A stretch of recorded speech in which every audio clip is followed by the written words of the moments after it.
Well, it's not your average break-in. This one had a different motive: to set birds free. Now, to some, that might sound like a noble cause, right? But actually, it put these birds of prey in danger. Last Friday at the West Coast Falconry, this took place.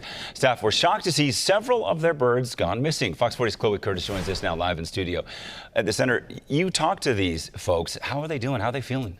It's been a roller coaster of emotions for staff at West Coast Falconry. Damaged and destroyed equipment could cost the center thousands of dollars, but that's really been the least of their worries over the last week as they hold on to hope of finding all 11 birds intentionally released by someone. She's like, you understand what I'm saying? Isn't that right, good girl?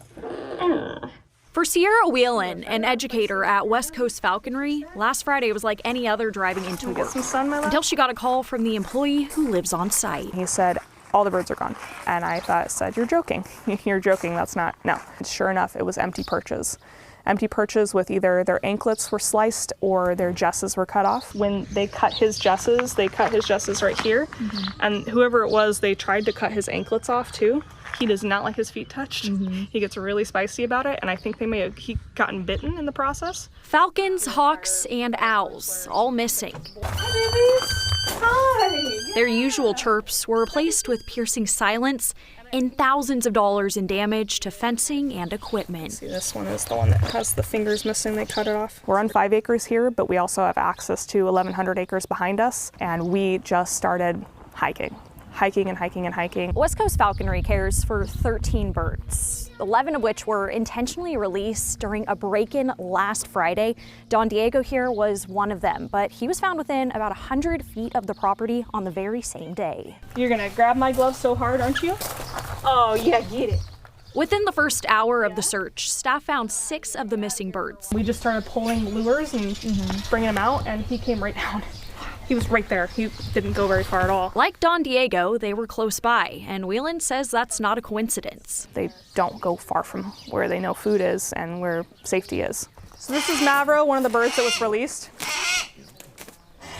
Mavro is a 3-year-old African black eagle. He was found 1.25 miles away from the house on our neighbor's property over there. The center opened in 2006 to share lessons, history, and demonstrations about falconry. He's Big, yeah. He's chatty. Very chatty. Owls are a lot chattier than you think they are. Today, it's still home to birds bred specifically for sport, hunting, or education, and birds that are unable to live on their own due to injury or relying on human care. What do you think is the biggest misconception? I feel like the biggest misconception for falconry is that we are hurting these birds. If you love something, set it free. Every single time we free fly these animals, whether we're out hunting with them or we're training with them, we let them go. They make the decision to come back to us because they trust that we're not going to hurt them and that we're going to provide them with food. So why would someone break in and intentionally release the birds? The staff here and at the Yuba County Sheriff's Office both want to figure it out. Good girl. The only thing I know for sure is they were misinformed about whatever they were doing, not understanding what the goal of this place is and the conservation efforts that we teach about. Once I got to him, he literally came right to me. It was like he was a kid, lost. The search is still on for these 3 birds. Whelan says if you see them, call the center right away. You don't walk into a facility like this without really caring about these animals. Good boy, Slacky. Without a passion, there's no point. He's a very good boy. He's one of my faves. And from messages to calling in bird sightings, everyone at the Falconry says the community has no idea how much their support has meant this week. A GoFundMe has also been created to help with the cost of replacing destroyed equipment and to make some security upgrades there.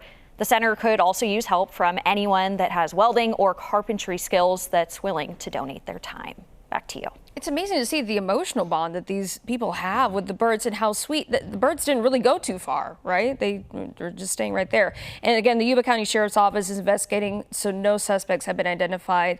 They're working on more witness interviews. Chloe, thank you.